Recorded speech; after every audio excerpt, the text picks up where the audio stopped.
Welcome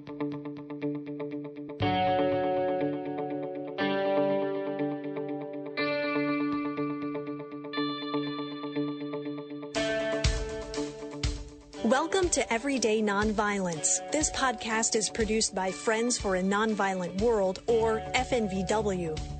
FNVW champions nonviolence as the foundation for effective programs and actions to promote the dignity of every human being. The Everyday Nonviolence podcast highlights people in our community who are using the principles and practices of nonviolence to transform themselves and the world around us.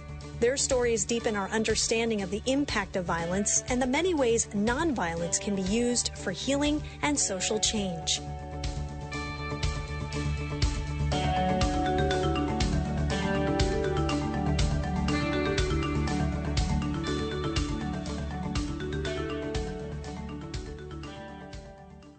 Welcome to the Everyday Nonviolence podcast. I'm Ellery McCardle, your host for this episode, and my guest today is Elizabeth Lamin, an assistant Ramsey County attorney. Elizabeth, thank you so much for taking time to chat with me today. A lot of your work at Ramsey County has been as a prosecutor in the adult criminal division, so you're dealing with a lot of violent crime cases. Tell me, what led you to that type of work? I began my career in Stearns County, which is St. Cloud, Minnesota. And I began with doing domestic assault cases. And then when I came to Ramsey County, there's often, you start with lower level cases and you sometimes fall into things. And I became very close to the prosecutor who did those type of shootings, gang shootings, and homicides. And eventually we worked very well together and I took on that caseload. And there was something, I enjoyed it and I was good at it. You're good at it, so you wanted to continue with it. Yes. I think when you get deep enough into anything, you begin to keep learning more and more. And as I got more and more into those cases, I began to encounter, especially in St. Paul, and I began to meet the same 200 families maybe involved is both kind of victims, witness, and defendants. And I developed relationships with those victims and their families. And I also developed very good relationships with others in the criminal justice system. And so that's why I've stayed in that area. Yeah. So over the past few years, it seems like your perspective has kind of dramatically changed on how best to deal with violent crime in our communities. Can you talk about your perspective before the change, why the change, and what led to that change in perspective? Sure. When I began my career in the early 2000s, that was, I think, in many ways, the height of the push for what we would traditionally call, quote unquote, accountability and incarceration. And I'm a naturally a fairly competitive person and someone who doesn't back down. And so that fit well into my personality, and I pursued that vigorously. And very early on, people would talk about, especially as I got into more person crimes, that there were other things going on in their lives. And early on in my career, I would often say in court, the other stuff that happened to you wasn't relevant to what you did in this moment. We need to hold you accountable. And the truth is, it's doing this work over years and years and seeing the fact that I'm sending people to prison to hold them accountable. And then just about all of them come back out, and very few come back out in a better situation or in a way that makes the community whole. So I would say this is more of a gradual evolution of doing this type of work for over 15 years. And I think like many people, as they get older, they think they have such a clear vision early on and you kind of think like you know everything. And then as you do the work more and more, you realize that maybe there's a lot more nuance and that the answer isn't so clear. And so I was slowly evolving anyway to realize that simply going to trial, putting people in jail, saying I'm holding them accountable does not hold them accountable and does not bring safety to the community. And then I had a case, I feel like it was around 5 years ago, where a young man was shot in a park in St. Paul, and he was shot and killed. And it was a beautiful spring day, a lot of people out. It was a Sunday afternoon. This young man and his friends stopped by the park. There was an argument that his friends were primarily involved in with another young man. Someone handed that young man a gun, and he fired it basically indiscriminately in the crowd and killed the young man who ended up being the victim. First of all, it's a miracle more people weren't shot, because there were over 40 rounds fired. And all of his friends who watched him die essentially in front of them, I met them over the next couple of years, and I witnessed firsthand the trauma that they were all going through and their lack of ability or skills or support to deal with any of that trauma. And then I also watched as one by one, every single one of them basically ended up in jail, committing additional crimes. I did prosecute that case. It took several years, and I got to know the victim's family very well. And we would sit for hours, because courts often take a long time, and watch as so many people who are hurt other people. And there is no denying that the trauma that the young men witnessed of their friend dying played a key role in what they ended up doing in the future. And we all felt kind of stuck. And even after I prosecuted the case, and both the young man who did the shooting and the guy who gave him the gun went to prison for many years, the victim's family was still in incredible pain. And it didn't feel the way you think it would, or in a movie. And ended up working with this mom to start another mom's restorative justice circle. And it was about a year and a half into that circle that the mom turned to me and the whole group and said, it's only now that she's finally starting to heal. And it was kind of that realization that simply what I was doing was only prosecuting people, not acknowledging all the trauma they've been through, not setting them up for any success, and also not helping the community heal to help everyone move forward together. That's when I began to realize we need to do something different. So what are some of the approaches that you would like to put in place? I think there are a lot of approaches out there that have been tested and have more success. So let me give you 2 statistics to just kind of hammer home the point of what we're doing is not working. In Minnesota, from 1985 to 2015, our population increased 36%, and our incarcerated population increased 284%. We pay over $40,000 a year to incarcerate someone. Given that level of increase, we should have no crime, but look at where we are. And again, I personally played a role in that. I have argued and sent a lot of people to prison, claiming that we're making the community safer. But look, there's still unbelievable levels of crime right now. The U.S. as a whole is 5% of the world population, and we incarcerate 25% of the world's population.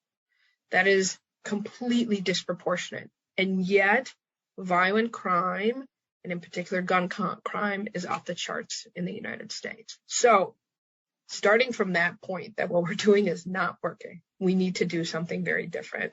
One thing, this is from the National Network for Safe Communities, is they talk about focused deterrence. And that has historically been fairly successful. And that it takes a very different mind shift. You can do it with domestic violence. You can do it with DWI. I'm now organizing a program in Ramsey County where we're trying to do it with auto thefts. So what you begin with the premise is that you want to do everything that's actually evidence-based. And so you review police reports, people who are currently active, and that a lot of things, especially around gun violence, happen in a social circle, and that you identify the group of people most currently active by looking at who's been involved in shootings and who has been involved either as a victim or a witness or a defendant in shootings, in actual gun violence for the last 2 to 3 years. And from then you identify that's kind of your working group. So you approach them from that perspective and acknowledge what they've gone through. You also have a community moral voice that reaches out to them, that talks about the fact that they're an important part of the community and we need them to do something different, and also give them some tools to do that. And then there's a stick, because at the end of the day, if people are still actively involved in violence and in hurting people, we have to get them off the street. All right, we have to stop that immediate behavior. And so, but you're upfront with them. You're clear with them. You explain what the boundaries, what the guardrails are going to be, and then you enforce them.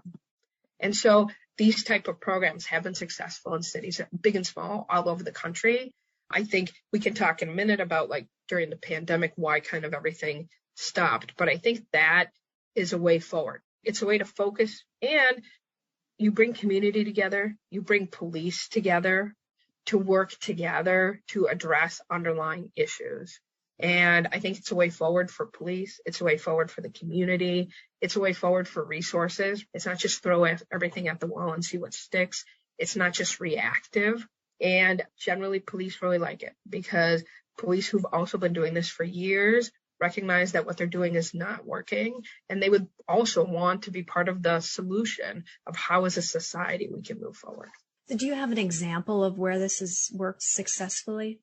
Well, it began, the very first one, David Kennedy is the one who developed this. The very first one happened in Boston.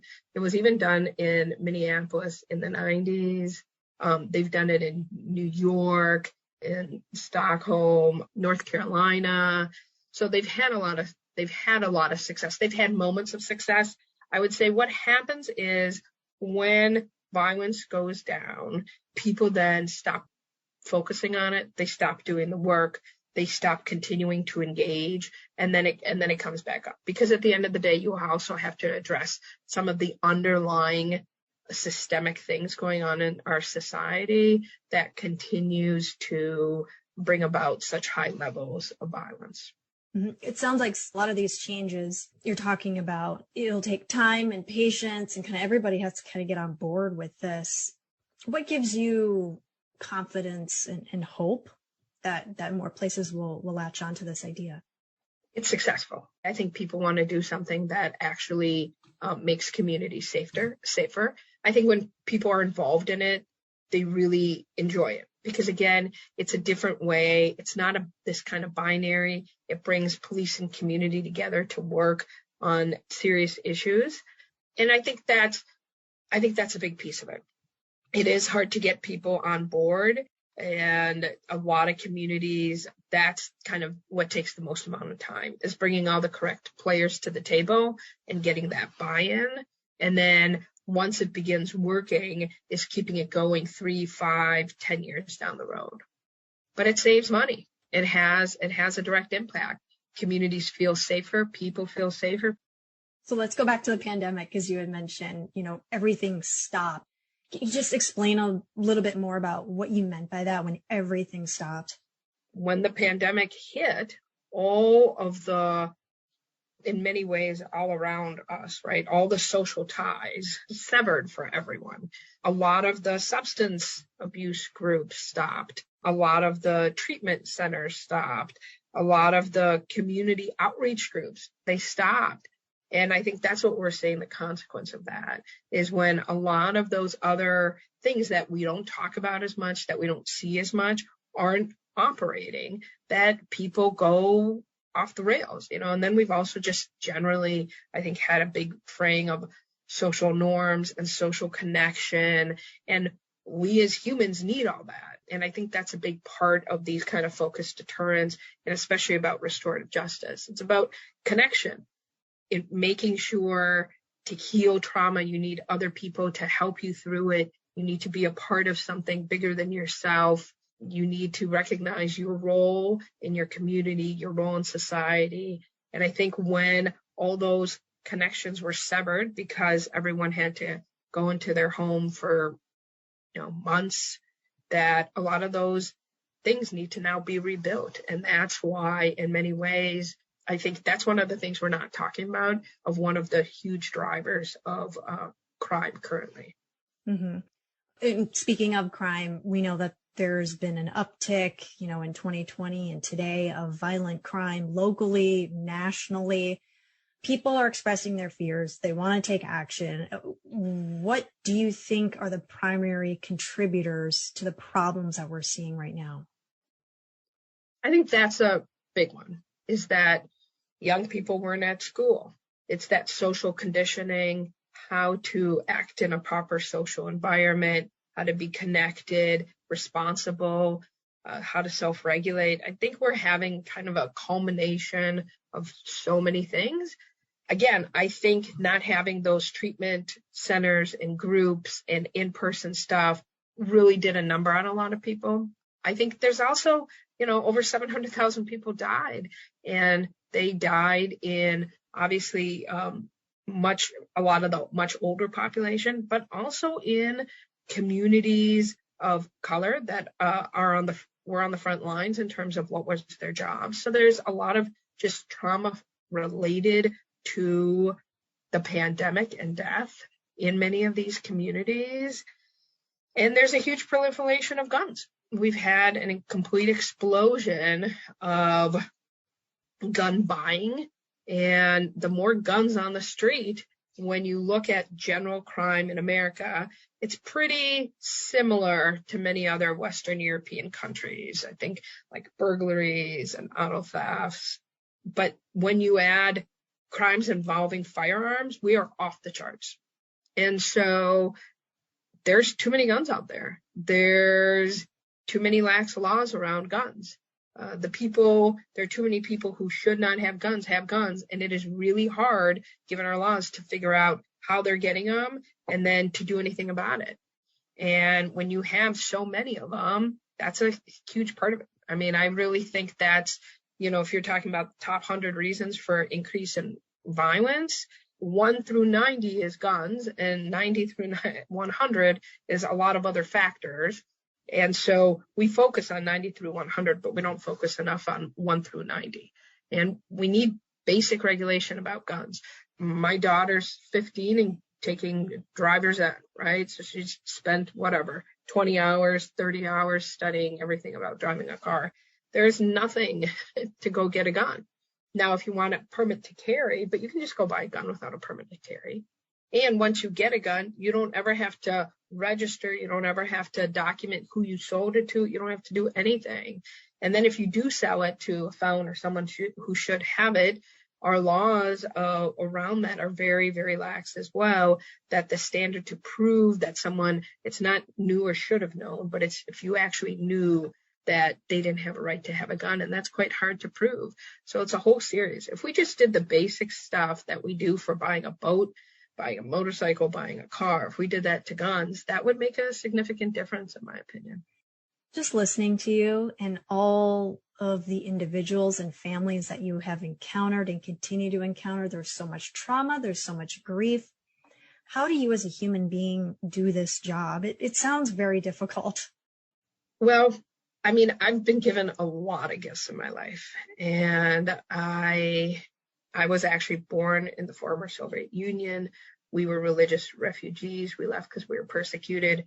We came to Minnesota. So many people have been so kind and supportive and helpful of me and my family. And I, early on, have always felt a very strong sense of the need to give back. That's why I entered public service. Earlier on, I even worked as advocate at a battered women's clinic, and I've managed food pantry. And so this in some ways was a natural progression. And I'm really lucky. I think it helps me appreciate that every day. I have a loving family. I have a circle of friends that are very supportive, and I want others to have that. I see the lives my children have, and then I encounter children, young people that have completely different lives. And if I don't do something about that, I couldn't live with myself. I have to do something to help those other kids to have at least a fraction of the chance that my kids have. And just in terms of, I totally practice self-care, right? I go for walks in the woods every weekend. I meditate. I write in a journal. I think, again, I've been doing this long enough that it builds up in you. And if you don't find strategies to recognize and kind of deal with that, yeah, I see other people who have kind of decompensated either through developing very dangerous bad habits themselves or have to stop doing this work. This is not something you can probably do forever, but I also feel energized. You meet people with so much compassion and you just see the ability of the human spirit to overcome so much. People who go through so much trauma and then turn around and thank me and are so grateful for what I've done and are so gracious and loving. And it's really inspiring. And again, I want to be able to really move our criminal justice system in a different direction, one that's like effective, one that's moral and ethical, and that actually brings safety to everyone. Do you remember that time coming to America from the Soviet Union? I don't. I was 3. I act like I remember. I remember stories my family told me. So it's hard to distinguish what's my memory and what's, just all these family stories. But no, I mean, that's the other thing. So my parents have a very thick accent, and I early on grew up as the person they would put on the phone to kind of figure something out, dispute a bill. And there's a story I'll tell you about how when we first got here, the daycare centers became very full with all the new Jewish immigrants that came. So there wasn't room at the Jewish community center. So the first year I spent with my grandmother just kind of roaming around town, and we would run errands, and she didn't speak a word of English. And I, within like 2 months, was fluent in English. And so I was her kind of interpreter. And there's a famous story in our community that we went to the bank, and now I'm 3.5, 4, I don't know what I'm doing. And so I just like stand in the front door and start yelling. I announce who I am. I announce that this is my grandmother, that she doesn't speak English, and that she needs $100. And so like apparently everyone like turns around and starts laughing, and then like the manager comes and helps us. But those were the kinds of things my grandmother and I did on a pretty regular basis. Wow. And how old were you at the time? 3 to 4. Oh my goodness. Wow. So let's get back to your career, because until recently you were a frontline prosecutor, from my understanding. Can you just talk about your newer role at the Ramsey County Attorney's Office? Yes, I am working on a project where we're doing this focused deterrence involving youth auto theft. And so working to identify youth who, so we have all these new wonderful cars that are come with key fobs that we all love. But the thing about it is, too many of us leave our key fobs in the car and forget about them. And I think it's either 6 out of 10 or 7 out of 10 auto thefts right now are happening because people accidentally are leaving their key fobs in their cars. And so a lot of youth, and when I'm talking youth, it's people under 25, but a lot of them are well under 18, are just driving around town. And when I mean town, I mean the suburbs, all over, and walking up to cars and seeing if they can open the door. And if they can, they're taking off and driving away. And a lot of them don't even have licenses. And so they're driving very dangerously. They're stealing people's cars. They're just going on joyrides, but they're also trashing the cars, and they're going from car to car. And the thing about it is, this leads and is leading to more and more dangerous behavior, because what are they discovering? They're discovering stuff inside these cars. They're discovering they can open people's garages, commit burglaries. And so what we're trying to do is identify these people, the young kids. A lot of them are 13, 14 years old. These are not well thought out plans. These are not well executed. These things have, GPS tracking on them. Now they're learning how to cut that, by the way. And they're going also on high speed chases with police. And at some point, this is also like they're so not developed, right? Their frontal cortex, they have no understanding of how dangerous what they're involved in is doing and that it's hurting people.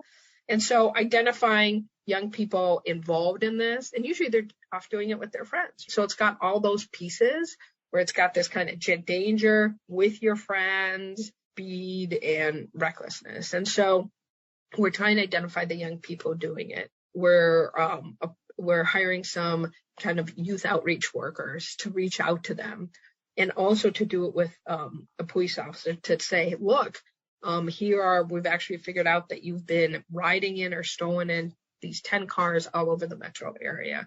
Because sometimes that's often what happens in law enforcement, is that we don't always talk to each other. And so, especially with cars, they're going from Woodbury to Rosemount to Forest Lake to, just all over. And so letting them know that, hey, we're really concerned about you. We're concerned about this dangerous behavior.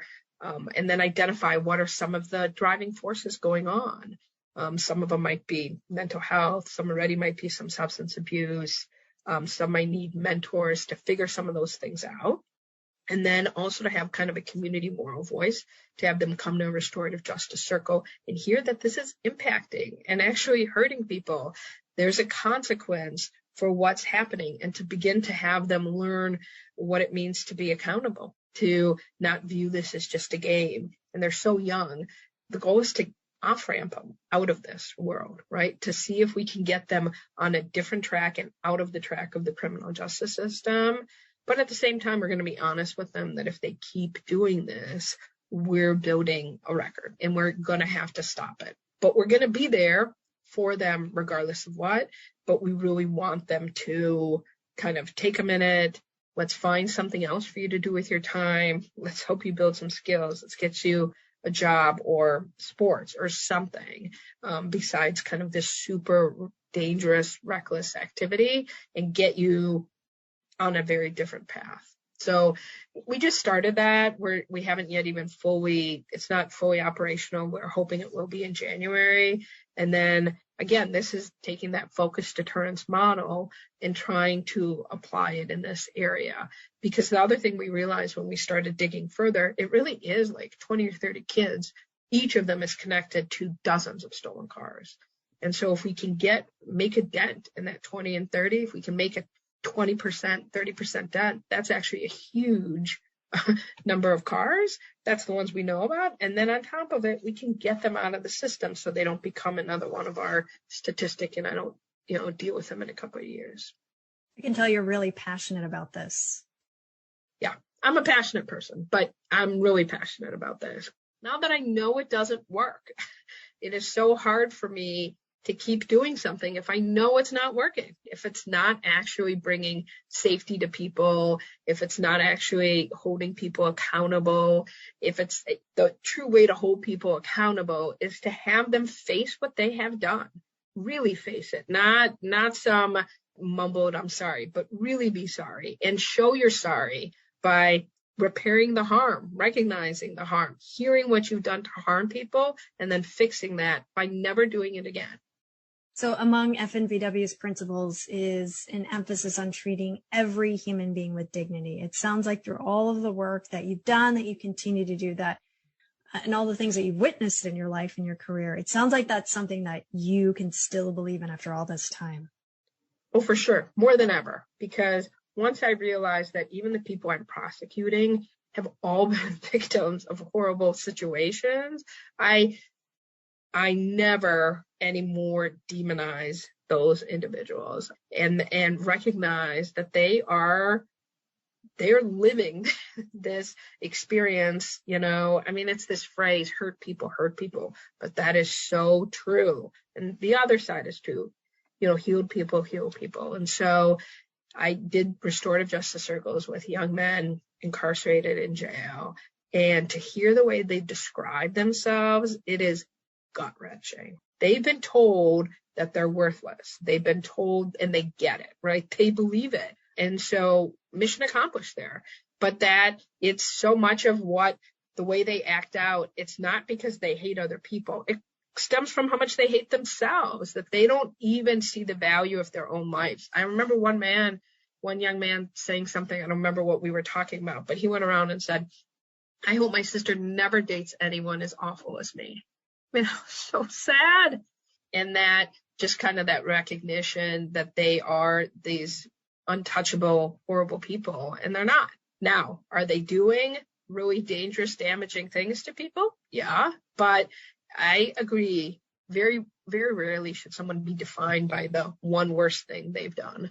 And that that's, I think, one of the strengths I have in my job is my ability to treat everyone with respect and dignity, because so often I come into these really tough, uncomfortable situations. I just had one recently where there was a sentencing on a homicide, and all the family of the individual who was murdered, I am dealing with their family members in the process of prosecuting. Actually, turned out the man who was murdered, I had just sent his son to prison. And I remember him talking when he was being sent to prison that my father was murdered and it has really kind of destroyed my life. That's the thing. Someone who is murdered, we don't take the time or energy to make sure that the family gets help, that we recognize the trauma that the whole community is going through. We don't have enough survivors group. That's not an integral part. We don't set up a plan to make sure that, their family is able to help deal with the trauma in all the different ways that they're going through. And then they turn around and they're unable, especially young people. I mean, this young man was 14 or 15 when his father was murdered. That's a really key time. Of course, it would damage and hurt him. And there was nothing there. There's nothing from our society to do anything different than what he ended up doing, which is picking up guns, robbing people, shooting people. And there you have it. And now we can't ignore that. We can't just say, you've done this thing, you have to go to prison. I mean, he does, and I sent him. But at the same time, we need to have him be able to help heal from the trauma he's gone through so he doesn't keep doing this, kind of, I don't want to say acting out, but it's, kind of these, the view of the world and the inability to acknowledge and deal with what you've gone through, I think leads a lot of people to both, obviously, substance abuse, and then, given the proliferation of guns, violence. With all of this work that you're doing right now, super busy, you're also in the middle of a campaign, right? Tell me about that. Yeah, well, I decided that, again, the culmination of my life's work, being in public service and being a frontline prosecutor, I live in Dakota County, and the prosecutor who'd been there after 33 years retired. And so I believe that it's time for a fresh perspective, and bringing all this frontline work and understanding to Dakota County can really help Dakota County become a model in how we move forward, especially in Minnesota. You have Ramsey and Hennepin that are just kind of overwhelmed with violent crime. And Dakota County is much better positioned and has the space to really be able to bring evidence-based and outcomes-based programs. And it's a chance to look at what's happening and what is and isn't working with a new lens. And I think I'm uniquely positioned to do that. And I think this is my chance to take everything I have learned and all the relationships I've built and apply it to the next step. Elizabeth, it was really nice talking with you. Thank you so much for your time. Thank you so much. I really appreciate it.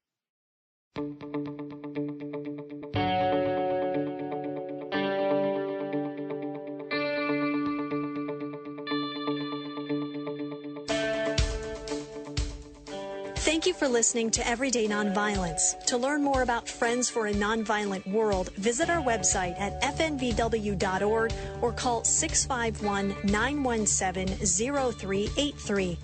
We hope you will subscribe so that you don't miss future episodes and insightful conversations. Please note that the views expressed in this podcast are those of the host and guest and are not intended to reflect the official positions of FNVW, its staff, or board of directors.